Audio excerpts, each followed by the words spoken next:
시니 너는 마음을 다하고 뜻을 다하여 힘을 다하여 내 하나님 여호와를 사랑하라. 오늘은 광주 민주화 운동 기념일입니다. 예전 같으면 화염병과 최루탄이 난무하는 날인데 이제 겉으로는 평화로운 날이 되었습니다. 대학생들에게도 이제는 관심밖의 일이 되었는지 오늘 하루 캠퍼스는 붉은 장미와 맑은 햇살만이 화려하였습니다. 정치권에서는 임을 위한 행진곡 문제로 협치의 정신을 지켰느니 말았느니를 놓고 갑론을박하는 모습을 보여주었습니다. 한쪽 정치가들은 호남 민심을 기대하며 광주행 KTX에 몸을 싣고 또 한쪽 정치인들은 어제 당권 투쟁을 하느라 참으로 부끄러운 모습을 보여주었습니다. 그러나 그날 비극의 주체인 자식 잃은 부모에게는 아직 눈물이 마를 수 없는 날이었습니다. 이러는 중에 어느덧 5월은 마지막으로 치닫고 우리에게는 선교보고대회가 3주 앞으로 다가오게 되었습니다. 36년을 지내고 5월 18일 저녁인 바로 지금 그 화려했던 휴가가 이제 끝이 난 것인가 묻게 됩니다.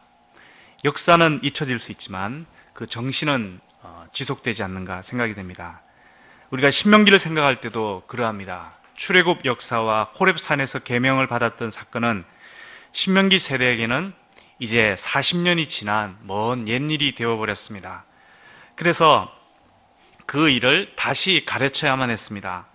하나님은 이것을 잊지 말기 원하셨습니다. 그 내용을 기록하여 구약 백성에게, 오늘날 신약 백성에게, 그리고 대대손손에게 하나님의 구원 역사와 율법이 전달되기를 원하셨습니다.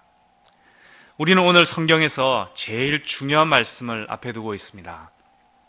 베너가 자신의 저택을 드나들며 대문 곁 벽 속의 작은 상자에 손을 대고 입을 맞추던 모습을 많은 분들이 기억하실 것입니다. 메주자라고 불리는 그 작은 상자 안에 들어있었던 말씀, 곧 내 하나님 여호와를 사랑하라 하는 이 말씀을 오늘 생각해 보고자 합니다. 이 말씀은 신명기의 요약이요, 구약의 정신이며 예수님의 제1계명이요, 오늘과 내일도 유효한 그리스도인의 첫째 계명입니다. 누구나 알지만 잘 하고 있는지 확신하기 어려운 말씀. 한때 잘 지켰지만 시간이 흐르면 지키기 정말 어려워지는 말씀. 가장 은혜로우면서도 제일 두려운 말씀. 그러나 언제나 하나님 백성의 항해길에 등대와 같이 반짝반짝하고 있는 그러한 말씀입니다. 분량으로 볼 때 신명기의 반은 하나님의 명령을 잘 지키라는 모세의 권면이고 그 반은 이러한 명령의 구체적인 내용입니다. 그리고 그 명령의 요약이 십계명이고 그 명령의 정신이 바로 오늘 말씀인 6장 4절과 5절입니다. 이스라엘아 들으라. 우리 하나님 여호와는 오직 유일한 하나님이시니 너는 마음을 다하고 뜻을 다하고 힘을 다하여 내 하나님 여호와를 사랑하라. 오늘 이 말씀을 새롭게 우리 마음에 새기기를 기도합니다. 모세는 먼저 1절에서 3절 이 사이에서 여호와께서 명하신 명령과 규례와 법도를 약속의 땅에 들어가서 잘 지키라 말합니다. 이 명령의 말씀을 잘 듣고 삼가 행할 때 그들이 복을 받고 젖과 꿀이 흐르는 땅에서 크게 번성할 것이라 말합니다. 또 하나님의 말씀은 그들을 지키는 말씀이요 그들의 날을 장구하게 하는 축복의 원천이 될 것이라 말합니다.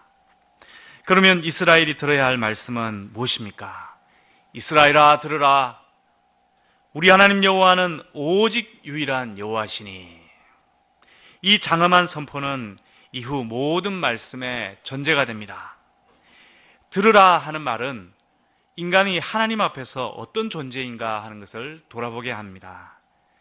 인간은 하나님의 말씀을 들어야 하는 존재입니다. 예수님은 귀 있는 자는 들으라 하셨습니다. 우리가 들어야 하는 이유가 무엇일까요? 그것은 우리 속에서 생명과 진리의 말이 나오지 않기 때문입니다.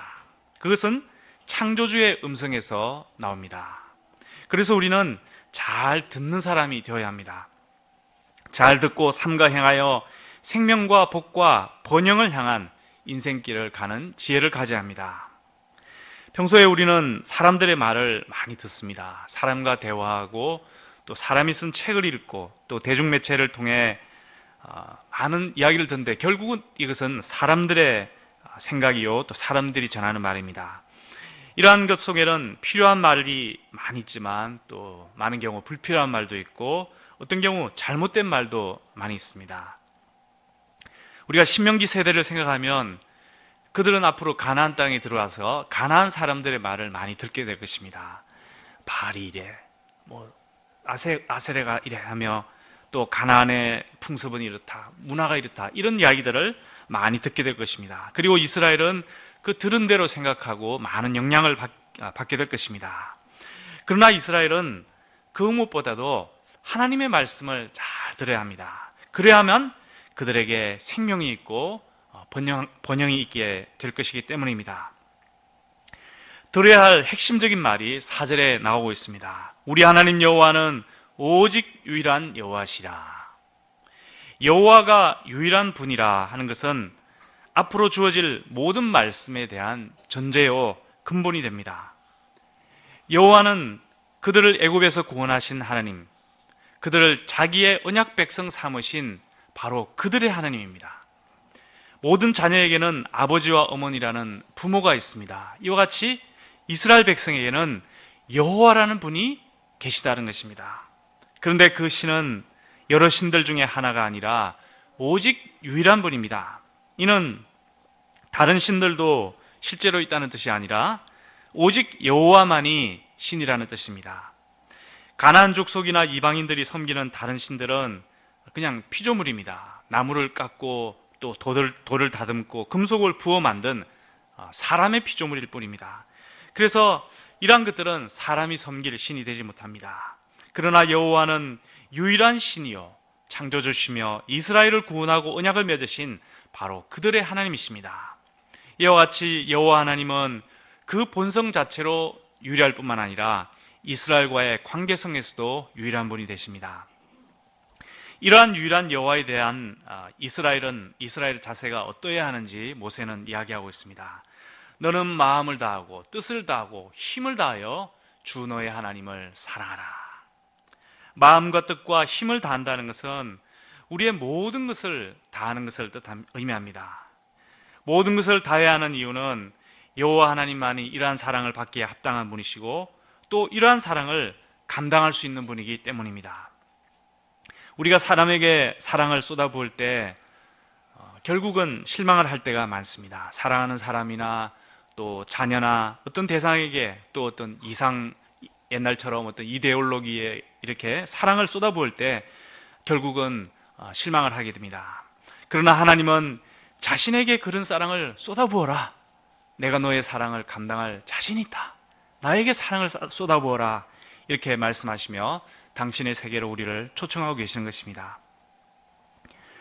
생각해보면 여호와를 사랑하라 하는 말씀은 어떤 한 사람의 그 존재의 의미와 또 좌표를 설정해 주는 것을 볼 수 있습니다. 피조물이 그 자체로 이렇게 우리가 존재할 수 있을 것이라 생각하지만 사실은 어떤 한 존재라는 것은 어떤 대상이 필요합니다. 그리고 그 존재가 이렇게 무엇을 이렇게 하는 그런 행위가 이렇게 필요한데 하나님은 근본적으로 창조주가 있고 그 대상을 사랑하라. 나와 사랑의 관계성을 맺자 하는 이것이 모든 피조물의 근본적인 근원이 됨을 이야기하고 계시는 것입니다. 우리는 생명을 가진 자로서 시공간 속에서 살아가며 많은 행동을 합니다. 많은 대상과 관계성 속에서 살아갑니다. 일을 하고 또 사람을 사랑하고 또 자연을 누리고 그 속에 있는 많은 소산물을 먹고 살아갑니다. 전도서를 생각할 때 이러한 것들은 창조주께서 주신 삶의 축복이기 때문에 우리는 이것을 잘 누릴 줄 알아야 합니다. 그런데 전도서가 또한 말하는 것처럼 창조주를 잊어버린 상태에서 이러한 것에 매이는 것은 결국은 헛되고 헛된 일일 뿐입니다. 창조주 하나님을 사랑하지 않고서 우리가 행하고 쌓아둔 것들은 모두 죽음과 함께 헛되이 사라져갈 것들 뿐입니다. 그러므로 여호와를 사랑하라. 이 말씀은 우리 모든 피조물의 참된 존재 의미와 목적이 무엇인가? 피조물의 자리를 잡아주는 참으로 귀한 생명의 말씀입니다. 한편으로 여호와 사랑은 모든 율법 곧 토라의 정신이기도 합니다. 겉으로 하나님의 계명을 잘 지켰다고 해서 만족하기 쉽습니다. 율법을 지키되 하나님을 사랑하는 마음으로 지키지 않았다면 그것을 정말 바로 지켰다 말할 수가 없습니다. 우리는 이러한 예를 바리새인들을 통해서 많이 보아왔습니다. 우리도 신앙생활을 하며 하나님을 사랑하고자 많은 애를 씁니다. 하나님을 사랑하기에 많은 축복도 받지만 또 때로는 어떤 것을 포기하기도 하고 손해를 보기도 합니다. 또 세상을 사랑하지 않고자, 죄를 사랑하지 않고자 거룩한 삶을 살고자 많은 애를 씁니다. 이러한 삶은 참으로 귀하며 또 계속 힘써야 할 것입니다. 그런데 신명기 세대처럼 적과 꿀이 흐르는 축복의 땅에 살아가면서 우리의 하나님께 대한 사랑은 많은 도전을 받고 있습니다. 이러한 위험성과 해결책을 우리가 오늘 본문에 빗대어서 한번 생각해 보고자 합니다. 세 가지로 생각해 보고자 합니다. 첫째로 6절에서 9절에서 모세는 자녀를 가르치는 것이 하나님을 사랑하는 표현이라 말합니다. 그는 이 말씀을 자녀들에게 부지런히 가르치라 했고 손목과 미간에 메어 표를 삼고 집 문설주와 바깥물에 기록하라 하였습니다. 이 모두가 집에 대한 이야기입니다. 이는 가정에서, 삶 속에서, 그리고 우리의 그 평소 모습, 민낯으로 여호와를 사랑하는 삶을 살아가라 하는 그러한 말씀입니다. 또 맨 마지막인 20에서 25절을 보면 후일의 아들, 딸들이 이게 무슨 의미인가 물어볼 때 하나님의 구원의 손길을 가르치고 그분을 항상 경외함으로 복된 삶을 살아가라 이렇게 말하도록 하였습니다. 이처럼 우리가 가정에서 하나님을 사랑하는 모습을 꾸밈없이 보일 때 자녀들은 삶 속에서 하나님 사랑을 배우게 될 것입니다. 그런데 자녀에게 하나님을 사랑하는 법을 가르치는 것이 참으로 말처럼 쉬운 일이 아닙니다. 아이들은 아직 영적으로 어리기 때문에 하나님을 이렇게 사랑하라 이렇게 가르친다는 것은 쉽지 않습니다. 또 부모의 마음에는 자녀들이 하나님 사랑하는 것도 좋지만 세상적으로도 좀 고생하지 않고 잘 살았으면 하는 그러한 마음이 한편으로도 있기 때문입니다. 사도 바울처럼 나처럼 되라 이렇게 말한다는 것은 쉽지 않을 때가 있습니다. 그러나 우리는 근본적으로 이 말씀을 볼 때 이것이 불신이요 이러한 불신을 회개함을 보게 됩니다. 자녀에게 여호와를 사랑하라고 가르치고 또 그러한 사랑의 본을 삶 속에서 보이는 것이 하나님을 사랑하는 길이라 하는 것을 보게 됩니다. 둘째로 10절에서 15절 이사에서 모세는 축복의 근원을 잊지 않는 것이 사랑이다 하는 것을 이야기합니다. 그는 가나안의 축복이 자기들의 손으로 이루어진 것이 아니라 바로 하나님께서 주셨다 하는 것을 잊지 말라 합니다. 그들이 가나안 땅에 들어갈 때 자기들이 애쓰지 않은 것을 먹고 마시며 좋은 집에서 살게 될 것입니다. 이때 이러한 것을 주신 분이 여호와라 하는 것을 잊지 말라 말합니다. 이로써 그분을 경외하고 섬기며 그 이름으로 맹세하고 가나안의 우상을 따르지 말도록 합니다. 가끔 우리는 우리가 살고 있는 집, 또 먹는 음식, 누리는 이 문화생활을 생각할 때 이런 것이 내 힘으로 많이 되었다 이렇게 착각할 때가 있습니다. 일면 이것이 맞는 것이지만 우리에게 일할 건강을 주신 분, 지혜를 주신 분, 또 이러한 기회를 주신 분이 누구신가 이것을 곰곰이 생각할 때 이 모든 것이 하나님께로부터 왔다는 것을 고백하지 않을 수가 없습니다. 그러므로 축복의 근원을 기억하는 것이 하나님을 사랑하는 길이 된다 하는 것을 보게 됩니다. 마지막으로 셋째로 16에서 19절에서 모세는 감사하는 것이 사랑이라 말하고 있습니다. 그는 여호와를 시험하지 말라 말합니다. 이는 과거 마사에서 어려운 일을 당할 때 하나님께 불평했던 것처럼 그렇게 하지 않는 것이 하나님을 사랑하는 길이라 하는 것을 의미합니다. 우리가 하나님을 사랑하고자 애를 쓰다가 안 좋은 일을 당할 수가 있습니다. 마라에스처럼 목마름에 시달리고 또 쓴물을 마실 때가 있습니다. 예를 들어 사고를 당한다든지 또 병에 걸린다든지 또 인간관계로 인해서 고통을 당한다든지 또 경제적 사회적으로 초라해질 때 마음속에 마사에서처럼 쓴뿌리가 나고 불평하기 쉽습니다. 그러나 그 상황이 좀 어렵다고 하나님을 불평하는 것은 오늘 말씀을 볼 때 근본적으로 하나님을 시험하는 것이다 하는 것을 보게 됩니다. 하나님의 뜻은 섭리 안에서 범사에 감사하는 것입니다. 받은 은혜가 얼마나 많은지 잘 세어보고 감사의 제단을 쌓고 이런 하나님과 사랑의 관계를 맺도록 하는 것, 이것이 바로 하나님의 뜻입니다. 그러므로 감사는 하나님을 사랑하는 길이 됨을 볼 수가 있습니다.